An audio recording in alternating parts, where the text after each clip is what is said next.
بسم اللہ الرحمن الرحیم۔ ناظرین محترم، زیادہ دور کی بات نہیں ہے، یہ جو 14ویں صدی کا واقعہ ہے، جھنگ شہر کے قریب ایک کھوکھر نام کا گاؤں ہے۔ وہاں زیادہ تر کھوکھر برادری ہے تو اس لیے اس کو کھوکھر چک کہتے ہیں۔ وہاں کا رہنے والا ایک کھوکھر شخص یہ واقعہ بیان کرتا ہے کہ یہ فیصل آباد شہر ابھی اس وقت لیل پور تھا، فیصل آباد مشہور نہیں ہوا تھا۔ تو لیل پور کے شہر کا رہنے والا ایک سلطان علی نام کا آدمی ہمارے گاؤں آیا اور آ کر کہنے لگا کہ یار میں سلطان بادشاہ سلطان العارفین حضرت سخی سلطان باہو رحمۃ اللہ تعالی علیہ کے دربار پر حاضری دینا چاہتا ہوں۔ انجان آدمی ہوں، اس سے پہلے میں کبھی نہیں آیا تو مجھے پتہ نہیں چلے گا۔ آپ کے گاؤں کے بہت سارے لوگ سنا ہے کہ حضرت سلطان العارفین کے مرید ہیں، تو کوئی ایسا شخص ہے جو میرے ساتھ آئے اور سنگت بنے اور ہم سلطان بادشاہ کے دربار پہ حاضری دے آئیں۔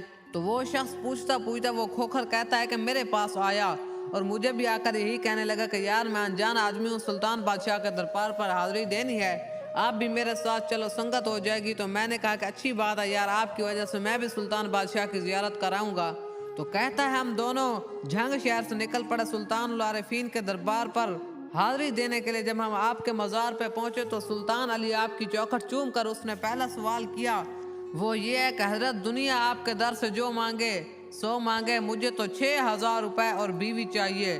وہ کھوکھر کہتا ہے کہ میں نے یہ سنا، میں کہنے لگا کہ یار اتنا سفر کر کے آئے ہو اور یہ کیا مانگ رہے ہو، 6000 روپے اور بیوی چاہیے۔ تو سلطان علی کہنے لگا کہ بھائی آپ چپ کرو، جس کے گھر میں جو نہیں ہوتا وہ وہی مانگتا ہے۔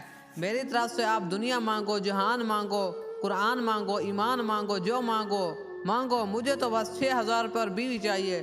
وہ ساری رات شخص یہی دعا مانگتا رہا۔ صبح ہوئی تو میں نے کہا کہ یار سلطان غلام جیلانی صاحب کے پاس چلتے ہیں، ان کی زیارت کرتے اور ان سے بھی جا کر دعا کراتے ہیں، کیونکہ اس وقت حضرت سلطان غلام جیلانی صاحب آپ کے گدی نشین تھے۔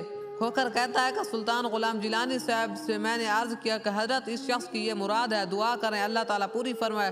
تو حضرت غلام جیلانی صاحب بھی یہ سن کر مسکرا پڑے اور دعا فرمائی کہ جا اب یہاں، اللہ کریم سلطان بادشاہ کا صدقہ تیری یہ مراد پوری فرمائے گا۔ سلام کرنے کے بعد ہم واپس آ گئے۔ کھوکھر بیان کرتا ہے کہ دوبارہ جب سلطان علی مجھ سے ملنے آیا تو وہ واقعہ بیان کرتا ہے کہ یہاں جب میں واپس لیل پور اپنے شہر میں گیا تو گھر سے نکلے 2-3 دن ہو گئے تھے۔ میں نے وہاں کے لوگوں سے پوچھا کہ یار ہمارے گھر میں کوئی ایسی نئی بات یا خیر خیریت تھی نہ، تو دوست مجھے کہنے لگا کہ یار باقی تو سب خیر تھی، خیریت ہے، کل سے 2 عورتیں آپ کے گھر آئی بیٹھی ہیں، باقی تو کوئی ایسی خاص بات نہیں ہے۔ وہ کہتا ہے خیر میں گھر گیا، دروازہ کھٹکھٹایا، جب اندر گیا تو دیکھا کہ میری چاچی اور اس کی جوان بیٹی دونوں ہمارے گھر آئی ہوئی ہیں۔ میں جا کے چاچی سے ملا اور خیر خیریت پوچھی اور کہا کہ سناؤ چاچی، بڑے عرصے کے بعد آئی ہو، کہاں تھی؟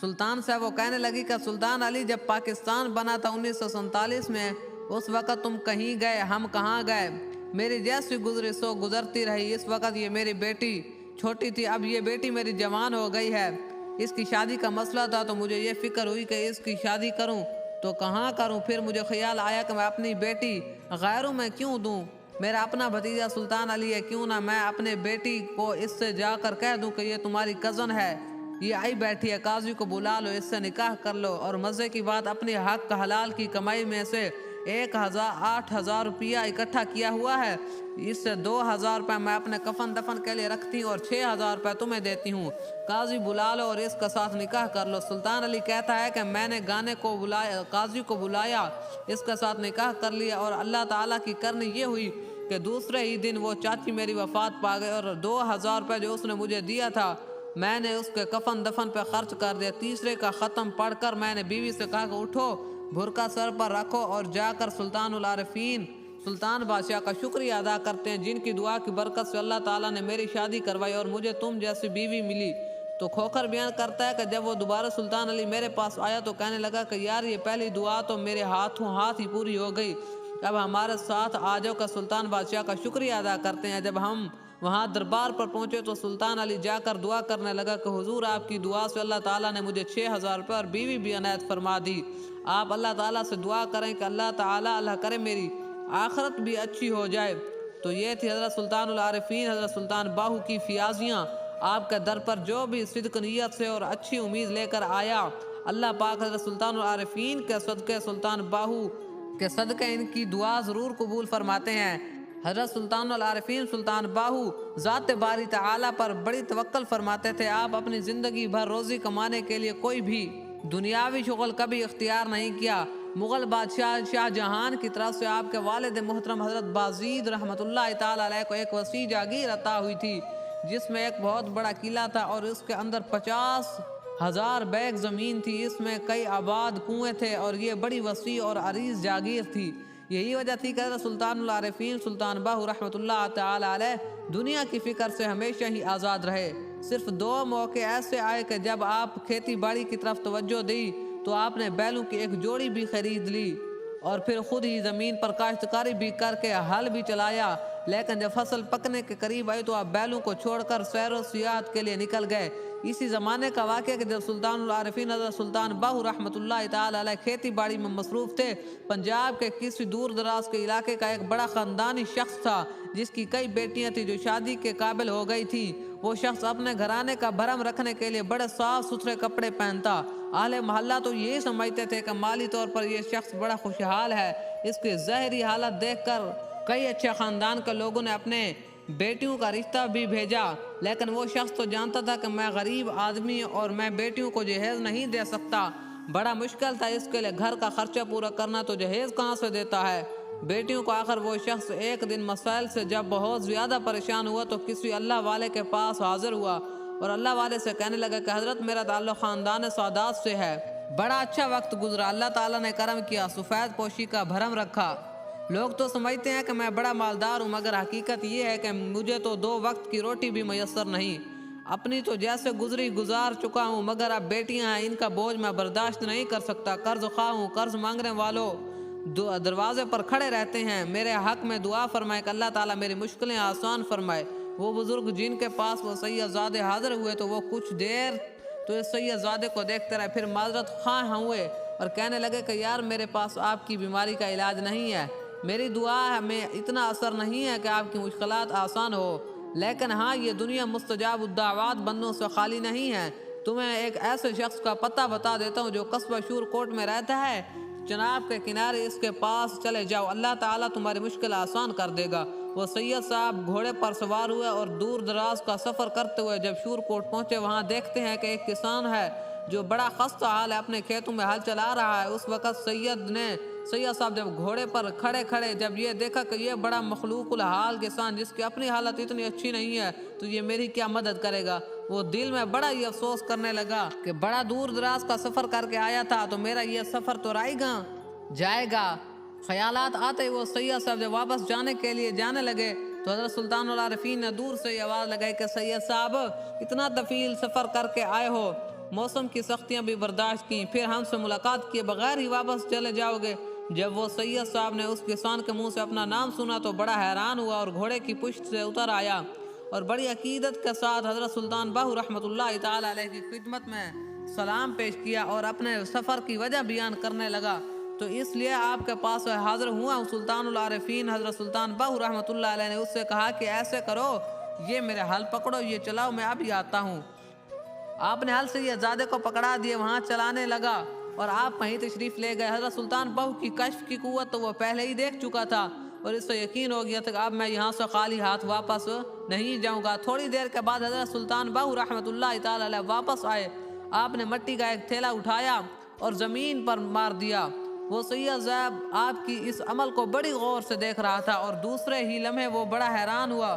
اس کی آنکھوں پر یقین نہیں آیا کہ میں نے جو مٹی کا ڈھیلا زمین پر پھینکا تھا، اس ڈھیلے کے ساتھ جتنے بھی مٹی کے ڈھیلے لگے وہ سارے سونا بن گئے۔ سلطان العارفین نے کہا کہ سید اپنی ضرورت کے مطابق یہاں سے سونا اٹھا لو اور چلتے بنو۔ سید صاحب نے اپنی ضرورت کا سونا اٹھا لیا۔ پھر حضرت سلطان باہو رحمۃ اللہ تعالیٰ علیہ کے دست مبارک کو بوسہ دیتے ہوئے بڑی ہی حیرانگی کے عالم میں یہ کہتا ہوا وہاں سے چلا گیا کہ یہ وہ بزرگ ہستیاں جن کی نگاہ کیمیا کا یہ اثر ہے کہ مٹی کو بھی سونا بنا دیتے ہیں۔ یہ ذات الہی کا فیض ہے جو کسی قوم پر بھی موقوف نہیں ہے، خواہ وہ سید ہو یا جٹ ہو۔ اسی طرح سے سلطان العارفین سلطان بادشاہ صاحب رحمۃ اللہ تعالیٰ علیہ ایک دفعہ ڈیر غازی خان کے علاقے میں جنگلوں میں سیر فرما رہے تھے۔ آپ کے کچھ مرید بھی آپ کے ساتھ تھے۔ جب دن کا کوئی ٹائم گزر گیا تو مرید کہنے لگے کہ حضرت بھوک لگی ہے، کہیں سے لنگر نہ کھا لیں؟ تو آپ رحمۃ اللہ علیہ نے کہا کہ ٹھیک ہے، آگے چلتے ہیں، جہاں کوئی آبادی آئے گی وہاں لنگر بھی کھا لیں گے۔ آگے گئے تو ایک آبادی نظر آئی، وہاں ان لوگوں سے کہا کہ میرے یہ لوگ بھوکے ہیں، انہوں نے لنگر کھانا ہے، تو کوئی ایسا شخص ہے کہ جو ان کو لنگر کھلا لے، آپ کے لیے دعا کریں گے۔ وہ گاؤں والے کہنے لگے کہ بابا جی، اس گاؤں کے آخر پر ایک جھونپڑی ہے، وہاں ایک مئی رہتی ہے، وہ آپ کو ضرور لنگر کھلائے گی، اللہ والوں کی وہ بڑی ہی عزت اور قدر کرتی ہے، تو اس کے پاس چلے جائیں۔ تو آپ رحمت اللہ تعالیٰ علیہ اپنے مریدوں کو لے کر اس کے پاس چلے گئے۔ جب وہاں پہنچے تو وہ مئی اپنے جھونپڑی کے باہر ہی بیٹھی ہوئی تھی۔ آپ نے کہا کہ مئی، میرے یہ مرید انہوں نے لنگر کھانا ہے، لنگر کھلا دیں، آپ کو دعا دیں گے۔ مئی کہنے لگی کہ آپ اللہ تعالیٰ کے مہمان ہیں، ہمارے گھر آئے ہیں، آئیے بیٹھیے، میں ضرور انشاءاللہ آپ کو لنگر کھلاؤں گی۔ تو یہ میرے لیے بڑی سعادت کی بات ہے کہ مئی کام کاج میں مصروف ہو گیا۔ آپ رحمت اللہ تعالیٰ علیہ اپنے مریدوں سے بھی کہا کہ آپ جنگل سے لکڑیاں جاؤ اور ان سے لکڑیاں چن کر لے آؤ، تاکہ لنگر میں ہمارا بھی حصہ شامل ہو جائے۔ وہ سارے لنگر کی تیاریوں میں مصروف ہو گئے۔ اس عورت کی ایک چھوٹی سی بچی تھی جو کہ پنگوڑے میں سو رہی تھی، اور وہ رونے لگی تو مئی جو کہ آٹا گوندھ رہی تھی، اس مئی نے دور سے ہی آواز دی کہ بابا جی، یہ چھوٹی بچی رو رہی ہے، اس کا پنگوڑا تو ہلا دیں۔ آپ رحمت اللہ تعالیٰ علیہ پنگوڑے کے پاس گئے اور اسے ہلانے لگے۔ آپ نے رسی کو ایک دفعہ اپنی طرف کھینچا اور پھر جب رسی کو واپس چھوڑا تو اللہ کی ایسی ضرب لگئی تو بچی رونا تو بھول گئی، لیکن اس کے دل کی دنیا ہی روشن ہو گئی۔ بچی خاموش ہو گئی۔ کچھ گھنٹہ گزر گیا، مئی نے دیکھا کہ بچی جو رو رہی تھی وہ بالکل ہی چپ ہو گئی، تو وہ کہنے لگی بابا جی، کہیں بچی کو مار تو نہیں دیا؟ بچی بالکل ہی خاموش ہو گئی۔ تو آپ رحمت اللہ تعالیٰ علیہ مسکرائے اور فرمایا کہ مئی، میں نے آپ کی بچی کا قلب کو ایسا زندہ کیا ہے کہ قیامت تک اس کے ذکر میں کمی نہیں آئے گی، بلکہ زیادتی ہوتی رہے گی۔ پھر ایسا ہی حضرت سلطان بہو رحمت اللہ تعالیٰ علیہ تو اپنے سفر پر آ گئے، روانہ ہو گئے، مگر ایک مرد حق کی نظر کیمیا کے اصل نے اس شیرخوار بچی، چھوٹی بچی کی کایا ہی پلٹ دی۔ یہ بچی جوان ہو کر حضرت فاطمہ کے نام سے مشہور ہوئی۔ حضرت فاطمہ رحمت اللہ تعالیٰ علیہ کا تعلق بلوچوں کے قبیلے مستوی سے تھا۔ آپ کا مزار مبارک قصبہ فتح خان ضلع گڑان کے قریب ہے، اور آج بھی لاکھوں زائرین فاتحہ خانیہ کے لیے حضرت فاطمہ رحمت اللہ تعالیٰ علیہ کے روزے پر حاضری دیتے ہیں۔ صلو علی الحبیب صلی اللہ علی محمد صلی اللہ علیہ وسلم۔